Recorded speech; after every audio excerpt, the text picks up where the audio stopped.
Sindh online school class 6 मज़मून science बाब 5 सबक 11 इख्तिसार ऐं दौर जा सवाल समरी एंड रिव्यू क्वेश्चंस। ॾोहटनि ऐं ॾोहटियुनि खे सिंध ऑनलाइन स्कूल में भली कर। मां आहियां नाना आबिद। हाणे असां 5 बाब पूरो कयो ऐं ज़रूरी आहे त असां उन बाब जो इख्तिसार कयूं। भला छो ज़रूरी आहे? हिन जा 2 सबब आहिनि। हिकिड़ो इहो सबब आहे जो असां हाणे ताज़ो करे वठूं, वर्जाए वठूं त असां हिन बाब में छा पढ़ियो। ऐं ॿियो इहो सबबु आहे त जेकॾहिं तव्हां हीउ सभु सबक ॾिसी चुका आहियो त इम्तिहान खां अॻु में सिर्फ़ु 10 मिंटनि जो लेक्चर ॾिसी तव्हांखे सभु कुझु यादि अची वेंदो ऐं तव्हांखे घणो पढ़ण जी ज़रूरत कोन पवंदी, तव्हांजो वक़्तु बचंदो। ऐं उन खां पोइ जॾहिं असां हीउ इख़्तिसार पढ़ी वठंदासीं त उन खां पोइ कुझु दौर जा सुवाल बि आहिनि जेके असां करणा आहिनि। सो उहे बि जॾहिं असां कंदासीं, इम्तिहान खां पहिरीं बि कंदासीं, त वरी असांखे उहे इम्तिहान में ई मदद कंदा। असां ॾिठो त एटम मादे जो उहो नंढे में नंढो ज़रो आहे जंहिंमें इन मादे जूं सभु ख़ासियतूं मौजूदु हुजनि। उन जे बरक्स मालिक्यूल ॿिनि या ॿिनि खां वधीक एटमनि जो ठहियलु हूंदो आहे ऐं कंहिं बि मुरकब जो नंढे में नंढो ज़रियो हूंदो आहे। असां एटम जे स्ट्रक्चर ॾिठो, असां एटम जे स्ट्रक्चर में ॾिठो त उन में मर्कज़ हूंदो आहे जंहिंमें प्रोटॉन ऐं न्यूट्रॉन हूंदा आहिनि। प्रोटॉन ते वाधू चार्ज हूंदी आहे, न्यूट्रॉन ते को बि चार्ज कोन हूंदो आहे, यानी प्रोटॉन प्लस चार्ज वारा हूंदा आहिनि ज़रा ऐं न्यूट्रॉन न्यूट्रल हूंदा आहिनि। उन जे ॿाहिरां इलेक्ट्रॉन्स हूंदा आहिनि जेके मदार में घुमंदा रहंदा आहिनि ऐं इलेक्ट्रॉन ते माइनस चार्ज हूंदी आहे। असां मालिक्यूलनि जा बि स्ट्रक्चर्स ॾिठा। असां ॾिठो त मालिक्यूल साॻियनि एटमनि मां बि ठही सघे थो ऐं मालिक्यूल मुख़्तलिफ़ एटमनि मां बि ठही सघे थो, जीअं पाणी जो मालिक्यूल। अंसर उहे मादा जेके एटमी बनावट रखंदा आहिनि या जिन जा मालिक्यूल साॻियनि एटमनि मां ठहियल हूंदा आहिनि उनखे असां अंसर चवंदा आहियूं। अंसर मादे जा सादे में सादा जुज़ा हूंदा आहिनि ऐं उनखे कंहिं बि तरीक़े सां टोड़े वधीक सादनि जुज़नि में नथो बदिलाए सघिजे। एटम कंहिं बि अंसर जो नंढे में नंढो ज़रिड़ो हूंदो आहे जंहिंमें उन अंसर जूं सभु ख़ासियतूं मौजूदु हूंदियूं आहिनि ऐं हर अंसर जूं पंहिंजूं पंहिंजूं ख़ासियतूं हूंदियूं आहिनि। सभई अंसर एटमनि जा ठहियल हूंदा आहिनि। कंहिं बि हिकु अंसर जा सभई एटम हिकु जहिड़ा हूंदा आहिनि। असां मुरकबनि जे बारे में पढ़ियो त मुरकब उहे मादा जिन जा मालिक्यूल मुख़्तलिफ़ एटमनि जा ठहियल हूंदा आहिनि उनखे चइबो आहे। मुरकब खे तबई तरीक़नि सां अंसर में टोड़े नथो सघिजे, पर उन्हनि खे कीमियाई तरीक़नि सां टोड़े वधीक सादनि जुज़नि यानी अंसरनि में बदिलाए सघिजे थो। मुख़्तलिफ़ अंसर मुख़्तलिफ़ मक़दारनि यानी तनासिब में मिली मुख़्तलिफ़ मुरकब ठाहिनि था। हर मुरकब जूं पंहिंजूं मख़सूस ख़ासियतूं हूंदियूं आहिनि जेके उन में मौजूदु अंसरनि जी ख़ासियत खां मुख़्तलिफ़ हूंदियूं आहिनि। सभई मुरकब मालिक्यूलनि जा ठहियल हूंदा आहिनि ऐं कंहिं बि हिकु मुरकब जा सभई मालिक्यूल हिकु जहिड़ा हूंदा आहिनि। असां मिलावतुनि जे बारे में पढ़ियो त मिलावत ॿिनि या वधीक शयुनि जे पाण में मिलण सां ठहंदियूं आहिनि। उहे शयूं यानी मिलावत जा जुज़ा अंसर मुरकब या ॿई थी सघनि था। मिलावत जा जुज़ा पाण में कीमियाई तौर ते न मिलियल हूंदा आहिनि। मिलावट जा जुज़ा नहरा पाणियाठ ऐं गैस थी सघनि था ऐं मिलावटूं पाण बि नहरियूं पाणियाठ ऐं गैस थी सघनि थियूं। मिलावट जूं ख़ासियतूं संदसि जुज़नि वारियूं हूंदियूं आहिनि, जेके उन जुज़नि जूं ख़ासियतूं हूंदियूं आहिनि उहे ख़ासियतूं मिलावट में हूंदियूं आहिनि। मिलावट में जेका शइ घणी हुजे उनखे इन मिलावट जो असास यानी बेस चइबो आहे, यानी मिलावट उन शइ जे दारोमदार ते ठहियल आहे। सो उन बेस जे दारोमदार ते बेस जेको आहे नहरो आहे पाणियाठ आहे या गैस आहे, असां क्लासिफिकेशन गैस मिलावटनि जी ईअं करे सघूं था। नहरे में नहरी पाणियाठ या गैस, पाणियाठ में नहरा पाणियाठ गैस ऐं गैस में नहरा पाणियाठ ऐं गैस वारा जुज़ा। हिन में जेके साए रंग में आहिनि उहे घणो करे असांखे मिलंदा आहिनि आम ज़िंदगीअ में, पर जेके ॻाढ़े रंग में ॾेखारियल आहिनि यानी नहर में पाणियाठ ऐं गैस में नहरा ऐं पाणियाठ, इन क़िस्म जूं मिलावटूं घटि ई नज़र ईंदियूं आहिनि। ख़ासि ध्यानु ॾियणु खपे असांखे पाणियाठ जे बेस वारियूं मिलावटुनि ते। उहे जेके मिलावटूं आहिनि उहे ॿिनि क़िस्मनि जूं थी सघनि थियूं, या त उन में जुज़ा ॻरियल हूंदा या अणॻरियल हूंदा। जेकॾहिं जुज़ा ॻरियल हूंदा त उनखे असां ॻार या महलूल चवंदा आहियूं, अंग्रेज़ी में सोल्यूशन चवंदा आहियूं। ऐं जेकॾहिं जुज़ा न ॻरियल हूंदा उनखे अणॻरियल जुज़नि खे अनडिज़ॉल्व्ड मिक्सचर चइबो आहे। उन खां पोइ असां मिलावटुनि मां उन जा जुज़ा अलॻि अलॻि करण जा तरीक़ा ॾिठा। असां ॾिठा त जेकॾहिं ॻरियल मिलावटूं न आहिनि यानी अणॻरियल मिलावटूं आहिनि, सोल्यूशन न आहे, त असां छाणे उन मिलावतुनि खे अलॻि करे सघूं था। पोइ छाणण वारी जेका ॻरियल अणॻरियल शइ आहे उन जे जिसामत जे मुताबिक़ या छाणीअ सां या कपिड़े सां या छाण पने सां अलॻि अलॻि करे सघे थो। हिन तरीक़े सां ॿई शयूं जेके आहिनि उहे अलॻि थी सघनि थियूं। असांखे बि ॾिठो त लेबोरेटरी में स्टैंड ते हिकिड़ी कीफ रखी उन में असां फिल्टर पेपर रखंदा आहियूं ऐं फिल्टर पेपर में जेको मिलावट हूंदी आहे विझंदा आहियूं, पाणे ठेठ अची वेंदो आहे ऐं जेका नहरी शइ हूंदी आहे उहा मथे रहिजी वेंदी आहे।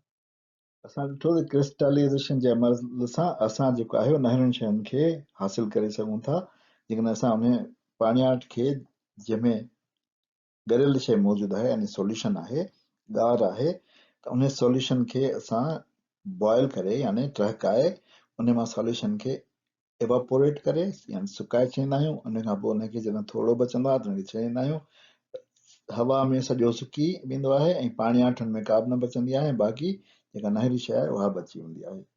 इन खे असां कलमाइण जो अमल चवंदा आहियूं, छो त जेका शइ इन में बचे थी नहरी उहा घणो करे कलमी सूरत में ॼमे थी। असां ॾिठो त डिस्टिलेशन जे तरीक़े सां असां जेका पाणियाठ आहे मिलावट में यानी महलूल में यानी ॻार में या सोल्यूशन में, उन खे असां अलॻि करे सघूं था नहरी शइ खां। उन में ॿ अमल इस्तेमालु थींदा आहिनि, हिकिड़ो इवापोरेशन जो यानी बाफ़ थियण जो, उन खां पोइ कंडेंसेशन जो यानी घिमजण जो। इहे ॿई अमल इस्तेमालु करे असां पहिरीं उन शइ खे बाफ़ ठाहींदासीं, जेका पाणियाठी शइ आहे उन खां पोइ उनखे थधो करे ऐं कंडेंस करे उन मां असां ख़ालिस शइ हासिलु कंदासीं। उन खां पोइ असां काफ़ूर ॼाण जो अमल ॾिठो त नहरी मिलावट मां निज नहरी शइ हासिलु करण जो तरीक़ो आहे।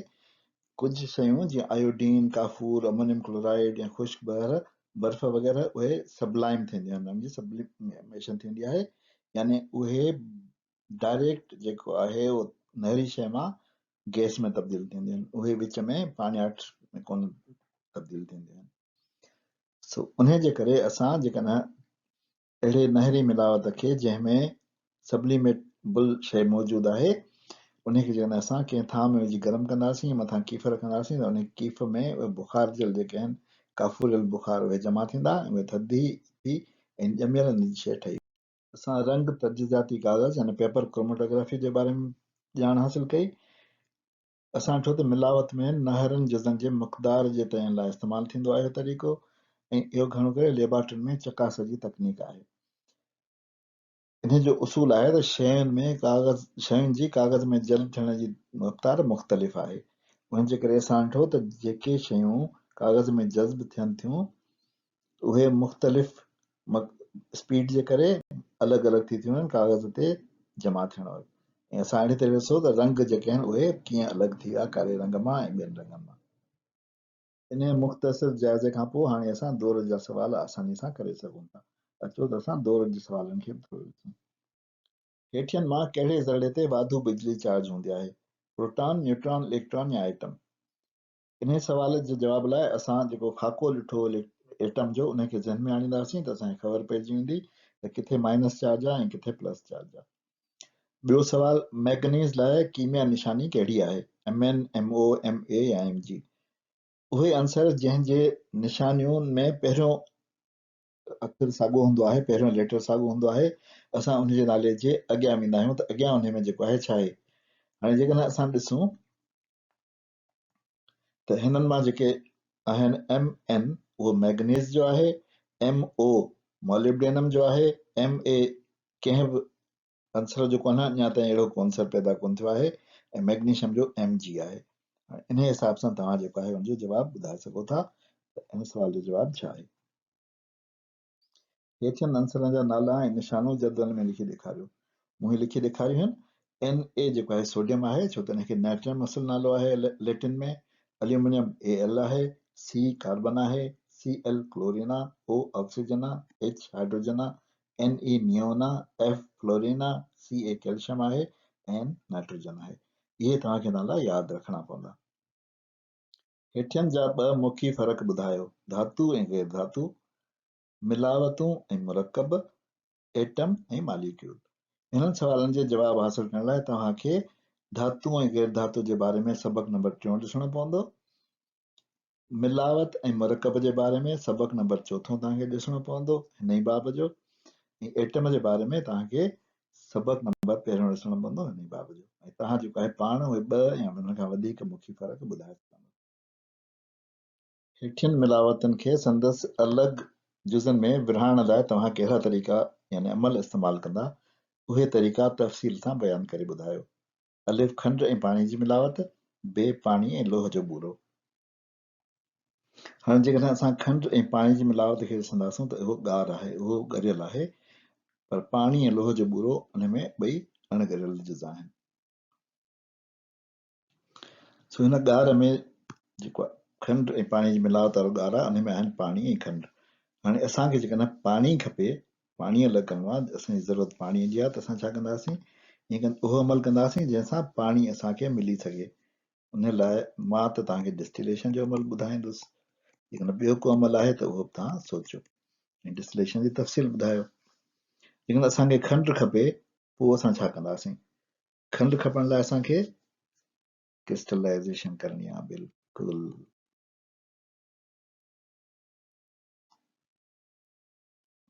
थोड़ी घटि थी वई। क्रिस्टलाइज़ेशन ऐं डिस्टिलेशन इहे अमल थिया असांजा खंड ऐं पाणीअ जी मिलावत अलॻि करण लाइ। पर जेकॾहिं पाणी ऐं लोह जो बूरो असांखे अलॻि करिणो आहे त असांखे ख़बर आहे त उन में अणॻरियल जुज़ आहिनि, पाणी ऐं बूरो पाण में ॻरंदा कोन, उनजे करे असां रुॻो छाणे यानी फिल्ट्रेशन सां ॿिन्ही खे अलॻि करे सघूं था। छो ऐं कीअं इहो तव्हां पाण ॿुधायो। हिन ते असां पंहिंजे हिन सबक़ जी पुॼाणी था कयूं। नाना आबिद खे इजाज़त ॾियो, वरी ॿिए सबक़ में हाज़िर थींदासीं। ख़ुदा हाफ़िज़।